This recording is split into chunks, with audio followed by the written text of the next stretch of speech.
Morning all, welcome back. Day 4 of the challenge.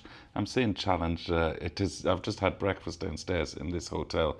It's turning definitely into a bit of a challenge for a few of us. There's a few aches and pains and a few lads not so bright-eyed and bushy-tailed as they were at the beginning of the trip, so it's definitely taken its toll. Today we're still in Joplin and we're travelling to Oklahoma. I'm just looking at the map here. As they say it back at home, it's a grand old stretch, and it is. It's only 230 miles, which might sound nothing. Don't know what that is in kilometres. I'll flash it up on the screen. But when you're within a group, when you're on roads that you don't know, when you're in savage heat, when you're on new bikes, bikes that you're not used to, 230 miles, you can nearly double that in terms of mental capacity for getting through that. So I reckon we'll be on the road for about 10 hours today. Lots to see today, and I can't wait to see Oklahoma City. So let's get going.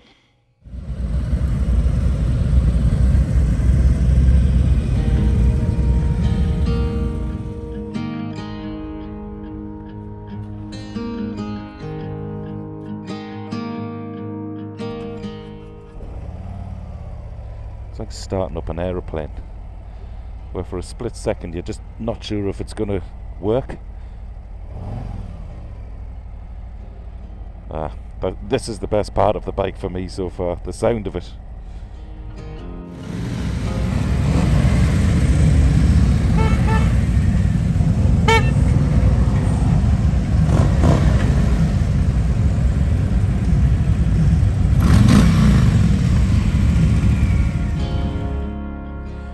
The colour of Eddie's bike, by the way. We have Mark and his son Evan here as well. I must do a chat with them. They're instrumental in the whole backup team. See you later, boys. Whoa, that's a nice day. Good hotel, that. Hampton by Hilton in Joplin, Missouri. I nearly forgot where I was there. All the hotels so far have been of a really good standard. Had a great night last night. We were hosted by the mayor of Joplin, so we all headed down to the town hall, where we had a civic reception, food laid on, drinks, and a really interesting talk. The mayor, who's called Patrick as well, so definitely has Irish connections. He was telling us that only in 2011, which when you think about it isn't that long ago really, a third of the town was wiped out with a tornado. It swept right down the main street and wiped out all of the schools, houses, hospitals. So weirdly, before I knew that, when we were arriving into the town last night, I was thinking to myself, gosh, this all looks so new and so fresh, and that's why. It's because the town has literally been rebuilt. Now look at that car there. Imagine going to work in that every morning. Beautiful. Actually, I'm going to work on a Harley Davidson, so I reckon I've got a better deal.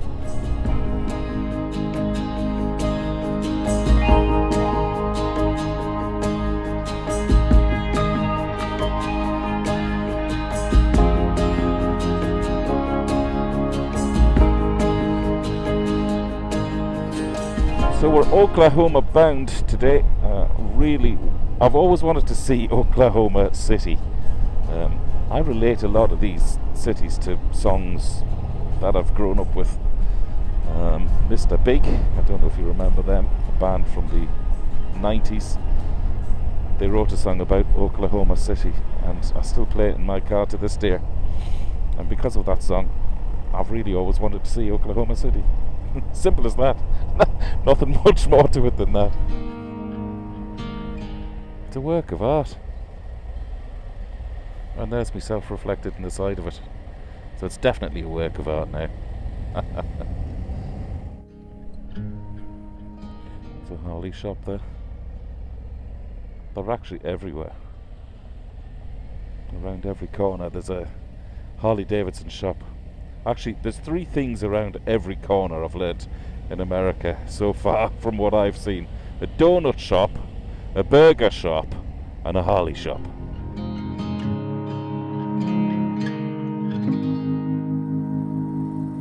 So, as we leave the state of Missouri and cross the border into Kansas, Galena to be precise, there are a few famous landmarks.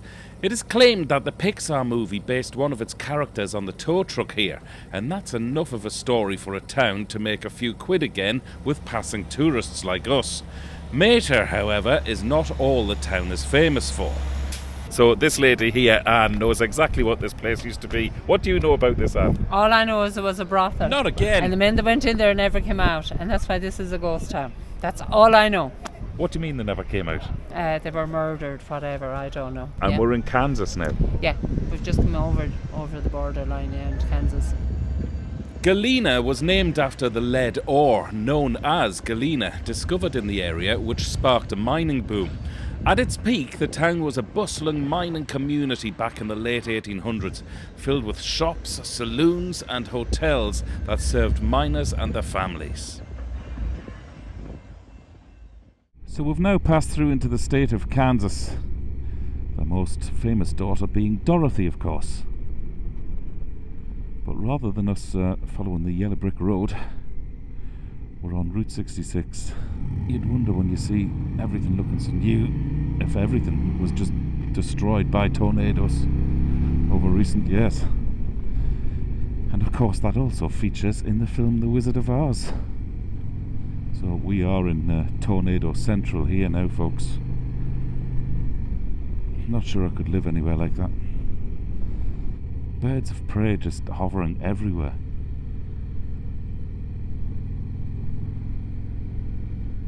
They're huge, these birds. You wouldn't get that sense of scale off the camera here, but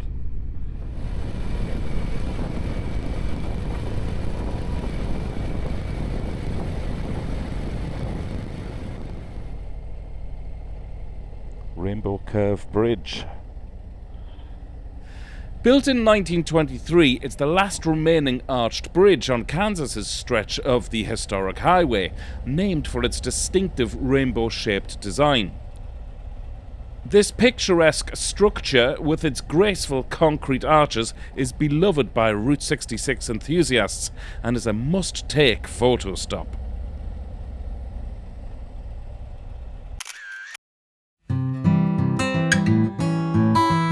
Now, you would be forgiven for wondering why, on most of the journey, I have either a white car or a white van tailing me. Actually, we're just the backup drivers there. We're kind of driving behind different crews every day, like, so if there's any issues, any problems, supply them with water and everything else they need, or if you need us to carry something or do anything at all. So we're just basically there to help whoever's and it's going on, it's happening. So. And have you had to help anybody yet? No, I think everything's going good so far. All you know good. what I mean? Like, so just keep it on. Yeah, just there support and bring a few people around with you as well. Like, so it's all good. Like, yeah. It's amazing to think that I've spent 4 days on this machine. You know, my bubble, my world for the trip, the 10-day trip, is all encapsulated within a sort of 3-meter radius. It's just the bike and me and the road. But it's a lovely little world to be in, this 3-meter bubble. And I'm sitting right in the middle of it. It's a fantastic world to be in.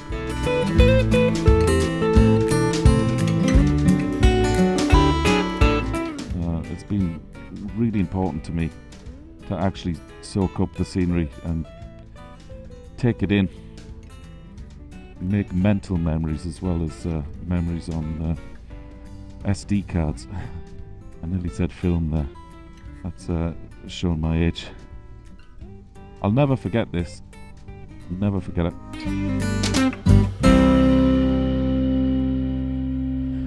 Yeah, a welcome little stop actually. Ooh, they have a Subway. Does Subway do good coffee? Oh, I'm excited now. Unfortunately, my excitement was about to turn into embarrassment. But just another memory I'll take away from 66, albeit for the wrong reasons. Oh! Shit. Stand. Thanks, lads. Wow.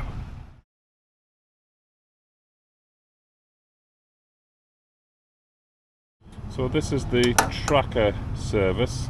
Oh, I see. So all your names are on there. Yeah. Now, because of GDPR, I just won't zoom in too far. Yeah. And we have our lead car with the hospital staff in it up here. Yeah.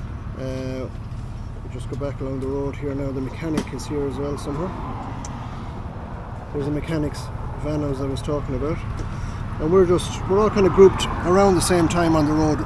So it's amazing when you're going over a lot of ground. We do cross each other, Dave, a lot. You've seen that. Yes, like yes. The groups. So You were sort of leapfrogging in many stations, yeah. Yeah, a lot of work has gone into the route over the years, so we've fine-tuned it now that our sat-nav's well programmed. We also then know ourselves, you know, where we should be on the road and timing-wise, and that's why I'm pushing you on, trying to, you know, Brilliant. smart, short breaks, fuel up, let's go. And we're gone since 8 o'clock this morning, are we? Yeah, 8 o'clock we left on the dot. Yeah. So, yeah, it's And a long we've old day. Another 100 miles to do, Yeah. so all good. But listen, we're living the dream. Living the dream. Yeah, that's great assurance and great backup knowing that we have that full support behind us. That little fall over was a bit embarrassing. Bloody side stand again. It's funny how I flagged that right at the beginning of the trip. So Eddie knew what to do. You have to sort of put in a bit of a code because the engine goes into like a limp mode, a fail-safe mode. So Eddie knew exactly how to bypass that. I've just realised I have an engine diagnostics light on though. Doesn't seem to be disabling any sort of function or features at the minute because the accelerator is working again. Love to know what, see it there? Love to know what that means. About 100 miles south over that way, it's a place called Choctaw, and we in Ireland have huge links with the Choctaw Nation. Let me tell you a little bit about it. The link between Ireland and the Choctaw Nation dates back to 1847 during the Irish potato famine, a devastating period of mass starvation in Ireland. But just over a decade earlier, the Choctaw people had endured their own brutal Trail of Tears, a forced relocation that caused immense suffering and loss. Despite their recent hardship and scarce resources, the Choctaw Nation empathised deeply with the Irish people's suffering. In a powerful act of solidarity, the Choctaw people raised $170, a considerable sum at the time, which they then sent to aid the Irish famine victims. This historic gesture forged a unique bond between the two nations, and it has continued to be honoured through acts of remembrance and cultural exchanges. In 2017, Ireland erected a beautiful sculpture titled Kindred Spirits in County Cork to commemorate the Choctaws' generosity, symbolising a lasting friendship built on compassion and shared resilience in times of adversity. This is a story which has always fascinated me, and so much so I made a separate video about this, which is in my library if you want to learn more.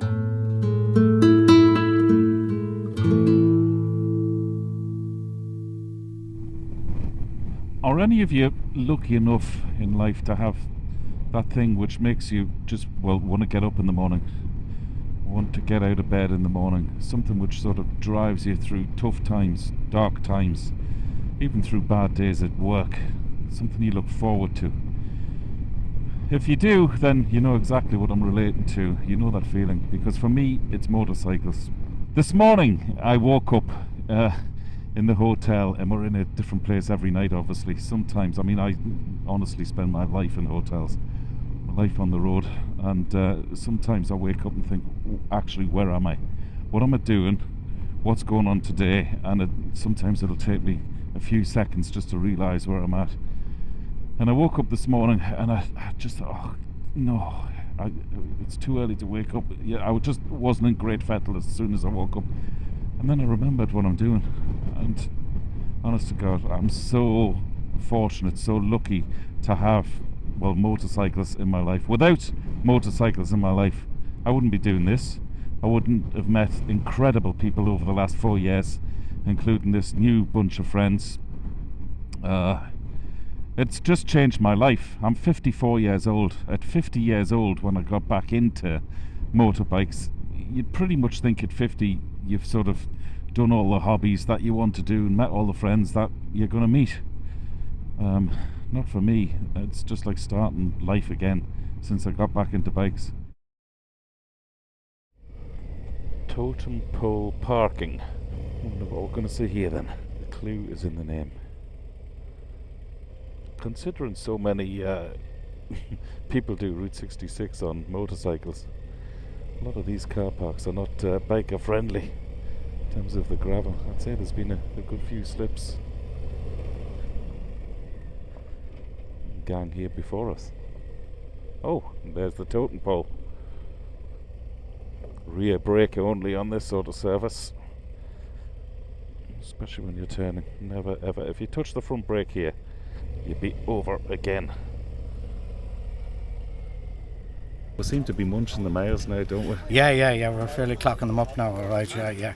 We're making good headway, yeah. Have you noticed as well how much the landscape is changing as we're passing through different states now? Absolutely, yeah, that's what you'll find. And as it goes along further west, you see a total change of landscape altogether in it. And can I ask you, Peter, if it's not too personal, why are you doing this? Well, I suppose I just like riding motorcycles, and I enjoyed the challenge, and that's basically it, and it's good for the foundation.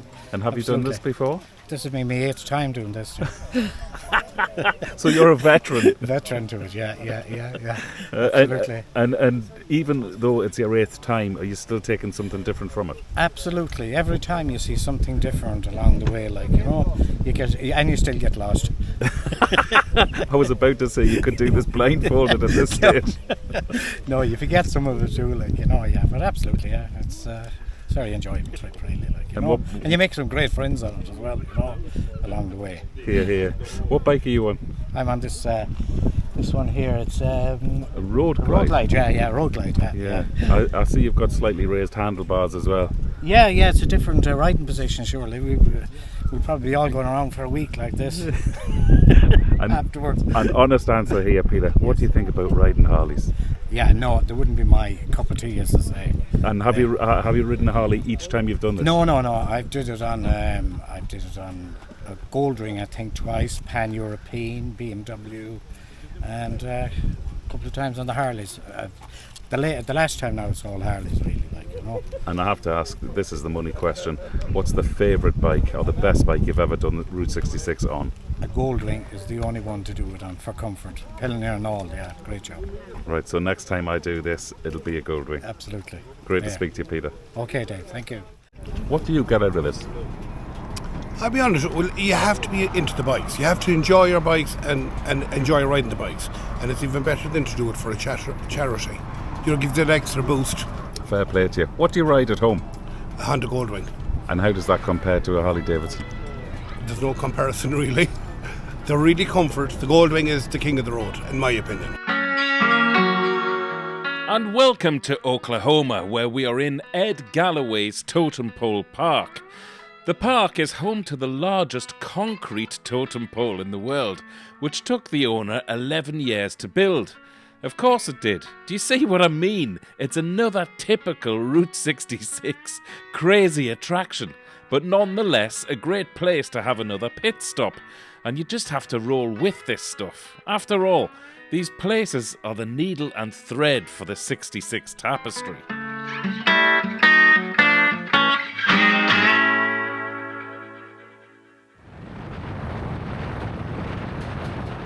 Back on the road, and lo and behold, just as I was thinking, whatever next, there's a blue whale coming out of a lake with its mouth open for you to walk into.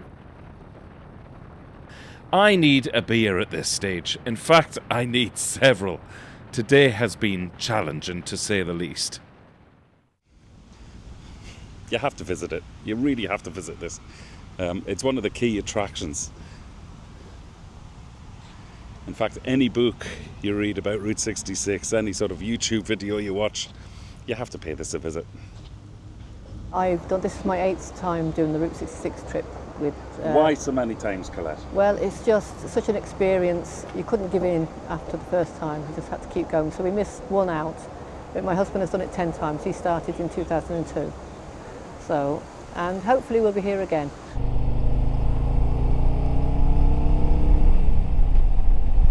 Oh, that's lovely airflow. God, I needed that. I'm absolutely sweating. Roasting. Honest, if you're thinking about doing this, and it's September currently when we're doing this, which is supposedly when the temperatures die down a bit. So it's recommended to do this in early spring or sort of late fall, which is now. And it's still absolutely roasting. So the key piece of advice I can pass on to you, because it was given to me, is if you're doing this on a motorbike, buy mesh equipment. Don't come over here with a leather jacket or a wax jacket or the sort of textile winter stuff you'd use to ride at home. Just don't do it. It'll ruin the trip. It really will. So it's the best few £100 I've spent, I tell you. I have figured out where we are, by the way. We're in a place called Chandler in Oklahoma. Wow, the suspension. You wouldn't want to have false teeth.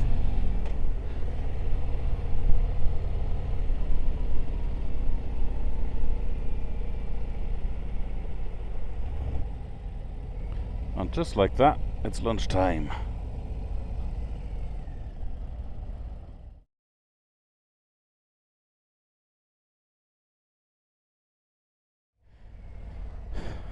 Rookie mistake. Walked in there thinking, right, I'm not going to have a burger today, I'll try something different. So the only thing different on the menu of the Port City Diner was pork chops. I thought, oh great, I'll try them. So she said, how would you like your pork chops cooked? I said, give me the options. She said, grilled or fried. And I thought she meant pan fried. Nope, deep fried, like Kentucky fried pork chops. Take a look at this photograph. Oh God, you just got to roll with it, you know. I lost weight before I came over on this trip, knowing that I was going to be thrown into this world of fried food. So I'm not too bothered, but I'm already on tablets for cholesterol and blood pressure and everything else, so I'm going to have to up the dose very soon, I'd say. Very tasty, don't get me wrong, but my body definitely feels as though it's been tortured over the last few days with the food I'm sticking into it. Anyway, good to be back on the bike.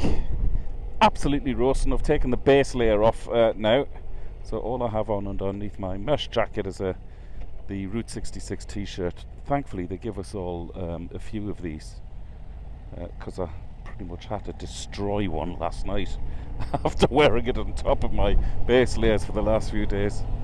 It was fit to walk home, so I have a fresh one on today. Anyway, you don't need to know that, do you? Sorry, that's too much detail.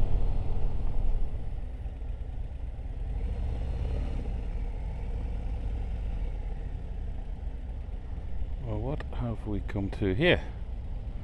Looks like a motorcycle shop.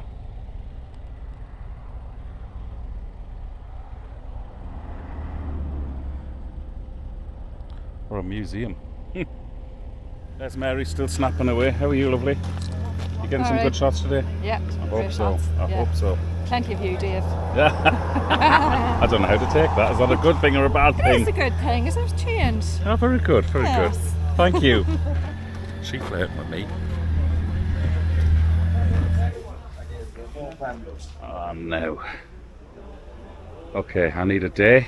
An extra day added on to the trip.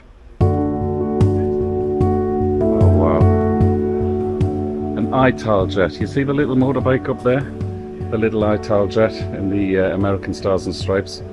That's what got me into motorcycling when I was 8 years old.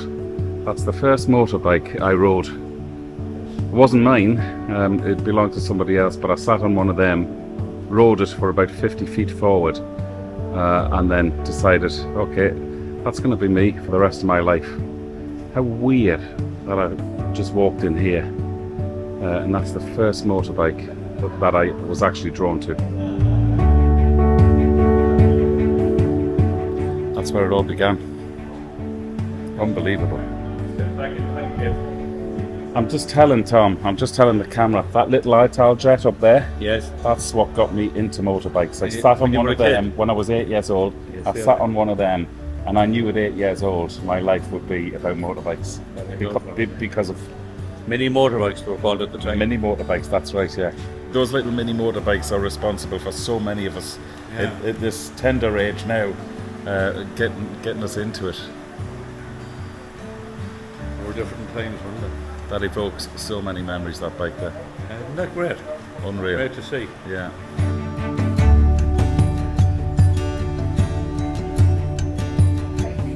I've had the building for 17 years and the museum now for 15. And what inspired you to create this unbelievable destination? Well, thank you. I've always liked old things, and then I kind of got into bikes a little bit later on, and me and a friend of mine have collected some bikes, and so we kind of talked about doing this, and I found the building and just loved it and just did this with it. And how many bikes do you know? There's do you have about here? 140 in here right now. And I have to ask you, what's your favorite one?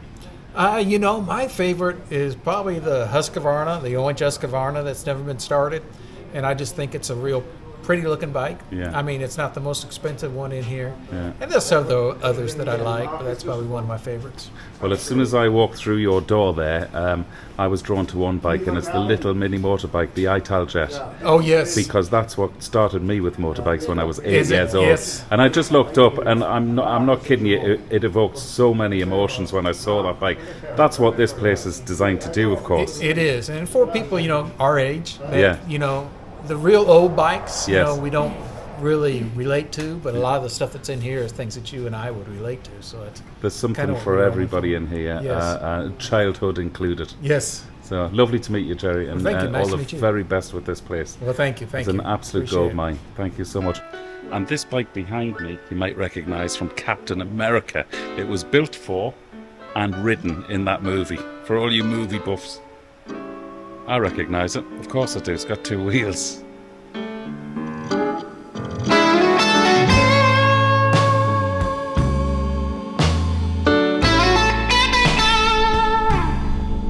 Amazing. And on top of that, I bought a few little souvenirs. I actually bought a small model of this bike. He had one there in stock, different colour, but it doesn't matter. So I'll just have that on the shelf in my office at home or in my man cave, and I'll remember that moment. Unfortunately, he did not have a little model of an ITAL Jet, but the memory is good enough. That was amazing. Take a stop there if you're doing Route 66. You will not be disappointed. I could have spent the day in there. What a lovely man he was as well. Alright, next stop, hotel.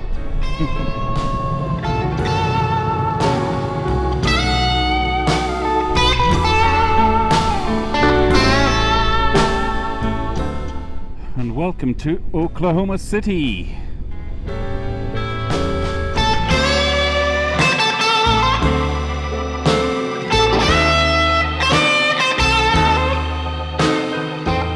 Thanks again for riding pillion with us, folks, and I hope you're enjoying the series so far. Please remember to subscribe to the channel and ding that bell so you'll be notified when the next episode is ready. It really does mean a massive amount to the channel.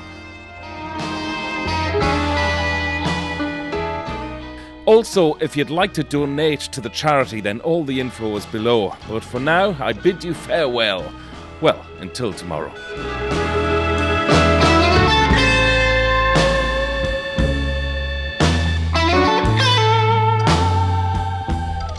God, my voice has gone croaky, I'm so tired. Let's see how many miles we've done today. 650. Wow. Is that right? Yeah. Just under 300 miles. A lot more than I thought, actually.